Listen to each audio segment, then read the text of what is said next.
To all my beloved friends, good evening. Ani ako ko'y ipakita ninyo karon nga pinaka-simple nga project na akong ginagmay nga akong nauman. Kagabi ang kini siya nga itlog.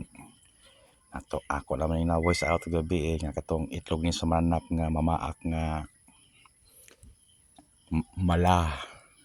Wala siyang itlog ka. Nga karon ako nahuman nga itlog.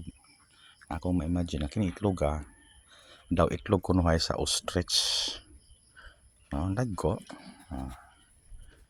Ini usa kini duha kiri tulo kini upat kini lima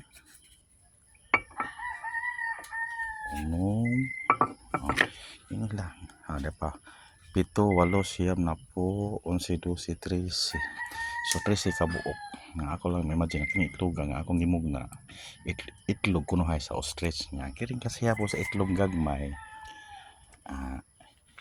itlog ini siya sa kanang maingon ta nga gihimo na akong pawikan pero umapon ang pawikan yung tinun nga dako yung pawikan yung akong gihimo kay kana siyang pawikan na kini nga ang gamay na siya ang dako ako na ipakita ninyo og mapuhon nga gimugna ako kini ako nang gihimo kay para kunuhay nga napukon sa itlog siyang pagapawikan pero totally kining mga akong ipambuhat nga project made of pirate stone siya nga akong gi-sculpt akong porma akong gi-design nganong nahilig ko sa pag-design ng pirate stone tungod kay atong nangaging mga tuig istorya lang ko ninyo bisag mo mungutana ako lang itug-an ninyo ako isaysay kung kaagi nagwan-uwan ni agi ko sa amuang tugkaran na slide ko tapos ang kining sikuhan ako kini kung siko na dislocate ni siya so ang pagkaayo na ato pagkaayo ini pagkitabua